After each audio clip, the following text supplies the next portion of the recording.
What's the next step?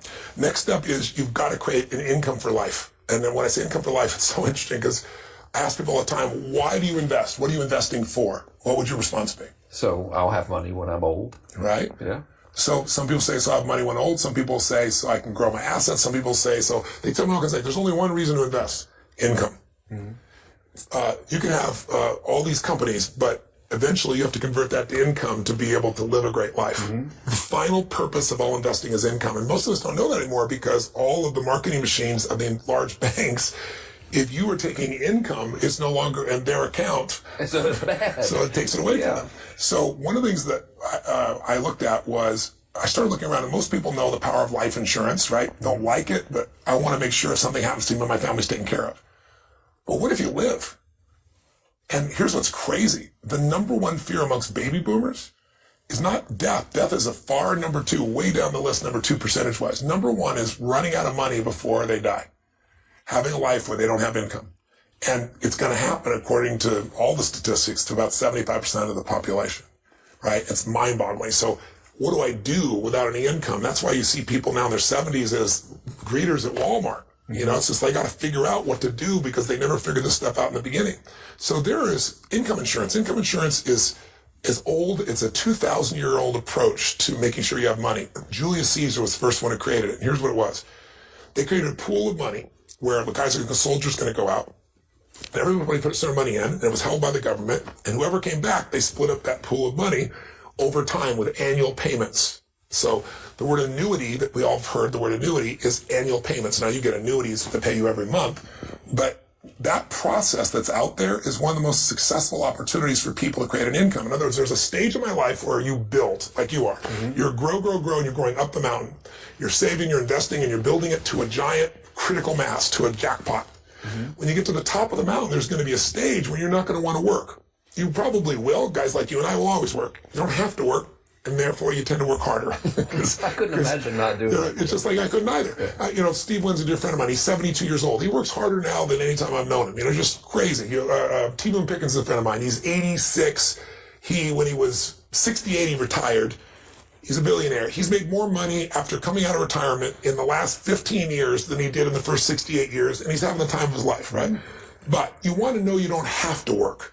So when you get to that peak where you have enough money, now you want to be able to ski down the mountain, enjoy your time with your family, do whatever you want to do, give your time, your energy, your capital, do whatever you want to do.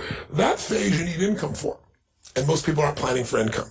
So you could be in a position where you built your assets up, your stock investments, your bonds, your real estate, and how fast can that drop by 50%, by 30%? We've seen it in every market. About a nanosecond, Ray Dalio, day. Yeah. Ray Dalio says point blank, he said, whatever you invest in, most people invest in something they feel is their favorite. They think they know something about it. So he said, you're a real estate guy, you put all your money in real estate. And then you put all your money in stocks, or you put it into commodities, or whatever. He said, whatever investment you invest in, he said, mark my words, in your lifetime, there will be a day, that category will go down 50 to 70%.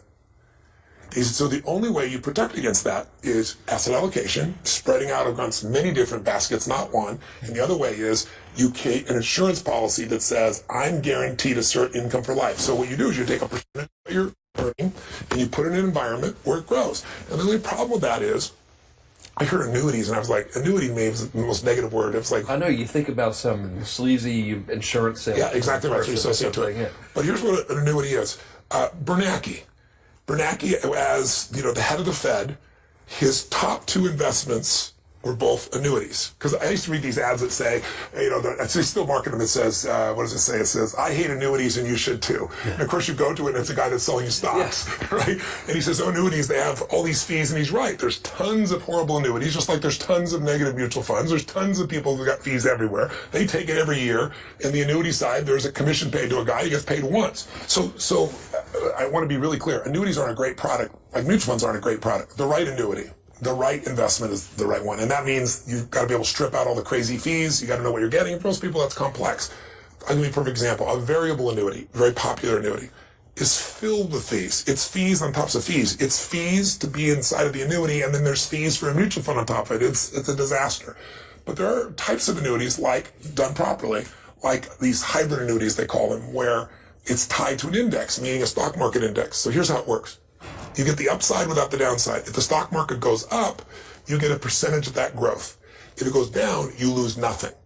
So like you think about my friend who's been out of the stock market for 6 years and he's got nothing to show for it. I said to him, this would have been one of many different vehicles you could have easily done. And what's beautiful about these types of annuities, when it's the right company, you want a company that's got the right rating. You want a company, these insurance companies, the good ones have been around 100 years, 200 years. They've been around since recessions, depressions, the 2008, and nothing's hit them. They're that strong. They've been around. That's all they do. There's one annuity I saw, gives a guaranteed return of 7% a year. And where are you going to find that? And my immediate reaction. That's impossible. It's like, I know. It's a company that's, A-rated. It's been around forever. But here's how they do it. You pay into the company, in this particular one, your rate grows at 7% a year, and then you have this lump sum. You don't take out the lump sum. That's how you get the 7% per year. What you do is you take out 5% of it a year. And so they show you what that means to you in income.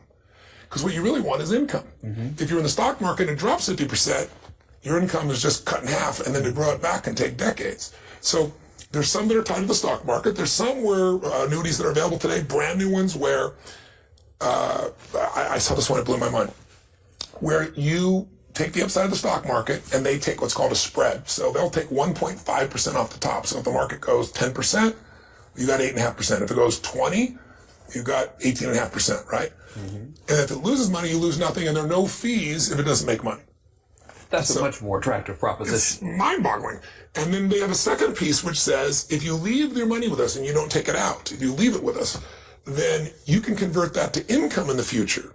And we can show you how much that would be worth in the future at different stages. So you're able to have something to plan with.